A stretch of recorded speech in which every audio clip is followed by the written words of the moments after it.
Alright guys, this is the Berimbau, an African instrument used in capoeira, right? In Brazil, we know as this only version, right? One stick with the cabaça, this is the name, this is like a gourd, squash that we cut it, clean, take the seeds out. This is where the sound comes out. And by closing and opening the cabaça on your body, you get different sounds, right? The stick we call verga, and they have several types of verga, right? This one is made of a wood we call here in Rio de Janeiro canela. The most used wood for this instrument is the biriba, right? Which is only found in tropical weather.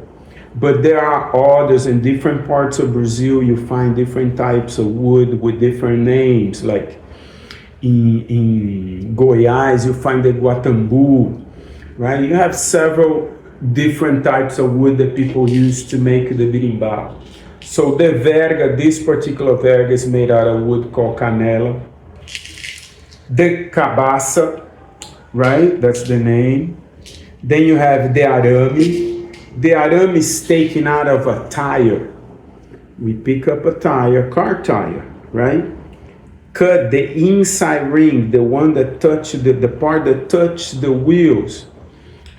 Right there, if you get a really sharp knife and you cut some of the rubber, you can peel off a lot of wires that you can use for a lot of instruments. That's where we get the wire from, okay? And you also have a dobrão. Some people like to play with a rock, like those pebbles type of rock, right? I'm playing with the dobrão, which is a metal ring, right? It's a tradition back in the day. The big coins, the money coins, right, were used to play the berimbau. Then you have the baqueta, that's made a lot of times by the same wood as the verga, or you can make out of bamboo. Some of use tucum, which is a dark type of wood that's very strong. And you can make it out to the size and the thickness that you like. Like myself particular, I like a little thicker on the top and it gets a little thinner to the part that touches the wire. And the cachixi, which is completely handmade and it has seeds inside, different types of seeds. Different people have used different types of seeds, right? And it gives it this sound as you play the berimbau. Cool?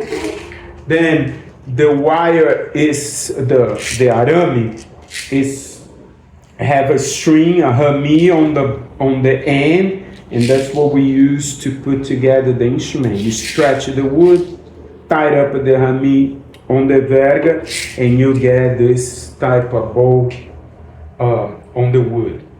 So the instrument works as the wire, the arame vibrates.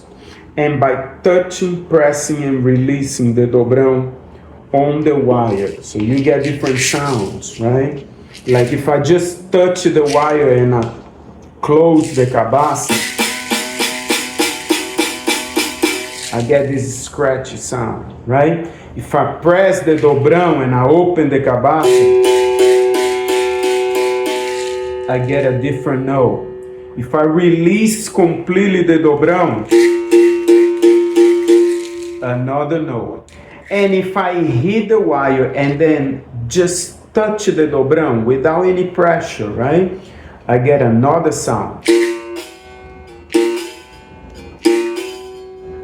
Which is a little bit different than this one.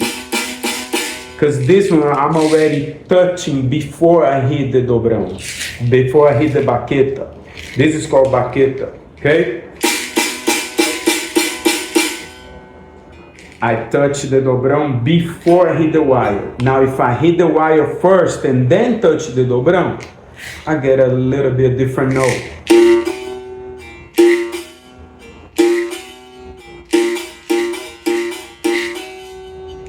And with these 4 different notes, these 4 different sounds, you make the different rhythms that we play in capoeira.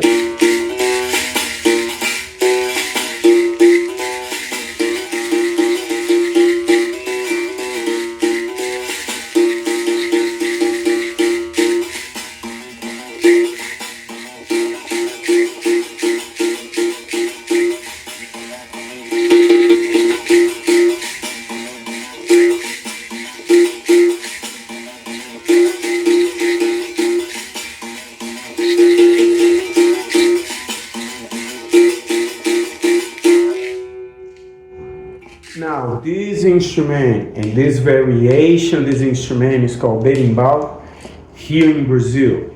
In Africa, you find a lot of different variations of the instrument. Some use one cabaça in the bottom, another on the top, in the middle. Some places they play with the fingernail. It's all sorts of different berimbaus, right? Depending on the region. And also the name, you can find places where they call gungu, ogungu, urugungu, and so on. Okay? So a little bit about the history, the origins, and the details about these very unique instruments that we use in capoeira. Thank you for watching, comment, give a like, subscribe to our channel if you want to know more about capoeira. Thank you.